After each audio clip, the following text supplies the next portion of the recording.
ஒரு நபர் கேட்டிருக்கார் தலைவர் பார்த்து, சார் நீங்கள் பத்திரிகை நிருபராக நடிக்க வேண்டும் அப்படின்னு சொல்ல தலைவர் சொன்னாராம், பத்திரிகை துறையில் தர்மம் என்றால் என்ன, அதாவது உண்மை செய்திகளை எப்படி இருக்க வேண்டும், பொய்யான செய்திகள் போட்டால் என்ன ஆகும் அப்படிங்கிறதெல்லாம் தெல்ல தெளிவாக நம்ம அந்த பாட்டில் சொல்லணும் அப்படின்னு சொன்னாராம். பெங்களூரில் ஒரு சின்ன பொண்ணு என்னை பார்த்து, சார் உங்கள் படத்தில் நடிக்க சான்ஸ் கொடுங்க அப்படின்னு கேட்டாங்க. அதுக்கு நான் என்ன சொன்னேன், முதல்ல படி, அதன் பிற்பாடு நடி அப்படின்னு சொன்னேன்.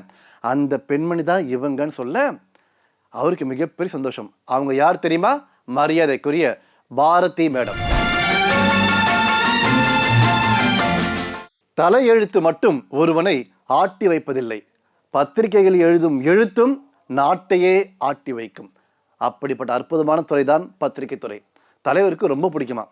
ஒரு நபர் கேட்டிருக்கார் தலைவர் பார்த்து, சார் நீங்கள் பத்திரிகை நிருபராக நடிக்க வேண்டும் அப்படின்னு சொல்ல, ஆமாப்பா எனக்கும் ரொம்ப நாள் ஆசை அப்படின்னு சொல்ல தலைவர் சொன்னாராம், பத்திரிகை துறையில் தர்மம் என்றால் என்ன, அதாவது உண்மை செய்திகளை எப்படி இருக்க வேண்டும், பொய்யான செய்திகள் போட்டால் என்ன ஆகும் அப்படிங்கிறதெல்லாம் தெல்ல தெளிவாக நம்ம அந்த பாட்டில் சொல்லணும் அப்படின்னு சொன்னாராம்.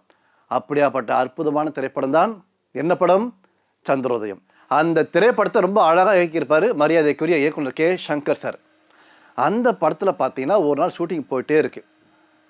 அப்பொழுது தலைவருடைய மேக்கப் ரூம்லேருந்து ஒரு நபர் என்ன பண்ணார், ஒரு பெண்ணை கூப்பிட்டு வராரு. அப்போ எதிர்க்க யார் வராங்கன்னா மரியாதைக்குரிய ரவீந்திரன் சார். தலைவர் என்ன பண்ணார், ரவீந்திரன் இங்கே வாங்க வாங்க, அதாவது என்னைக்கோ நடக்க போகிறத கடவுள் நமக்கு முன்கூட்டி சொல்லிவிட்டார் அப்படின்னு சொல்ல, என்ன சார் சொல்கிறீங்க, உங்களுக்கு ஞாபகம் இருக்கா? அதாவது ஒரு முறை நம்ம பெங்களூர் ஷூட்டிங் போகும்போது அந்த பெங்களூரில் ஒரு சின்ன பொண்ணு என்னை பார்த்து, சார் உங்கள் படத்தில் நடிக்க சான்ஸ் கொடுங்க அப்படின்னு கேட்டாங்க. அதுக்கு நான் என்ன சொன்னேன், முதல்ல படி, அதன் பிற்பாடு நடி அப்படின்னு சொன்னேன். அந்த பெண்மணி தான் இவங்கன்னு சொல்ல அவருக்கு மிகப்பெரிய சந்தோஷம். அவங்க யார் தெரியுமா? மரியாதைக்குரிய பாரதி மேடம். இந்த சந்திரோதயம் படம் பார்த்தீங்கன்னா 12 நாள் ஷூட்டிங், 3 பாடல் காட்சி, 3 சண்டை காட்சி எடுத்து முடிச்சிட்டாங்க.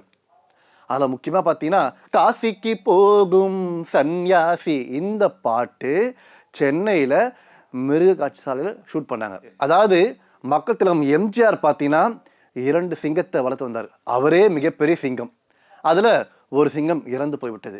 இன்னொரு சிங்கத்தை பார்த்தீங்கன்னா சென்னை மிருக காட்சி சாலை கொடுத்துட்றாரு. தலைவர் என்ன பண்ணுறாரு, ஷூட்டிங் ஸ்பாட்டுக்கு போகும்போது அந்த சிங்க கூண்டில் இருக்குது. அப்பொழுது அங்கே இருந்த காவலாளி என்ன பண்ணுறாரு, அந்த சிங்கத்துக்கு கறி துண்டை கொடுக்குறாரு.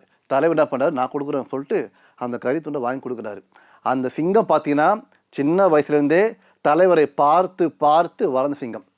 தலைவர் கொடுக்கும்போது அதாவது பொறுமையாக வாங்கிச்சான், கடிக்காமல் குதிராமல் அன்போடு வாங்கி கொண்டுதான். பார்த்தீர்களா, தலைவருக்கு எல்லையில்லா மகிழ்ச்சி. தலைவரை பொறுத்த வரைக்கும் மனுஷங்க மேலே மட்டும் இல்லை, மிருகங்க மேலே அவருக்கு அலாதி பற்று பாசம் அதிகம். தலைவர் மட்டுமல்ல, தலைவி அம்மா அவர்களும் அப்படித்தான்.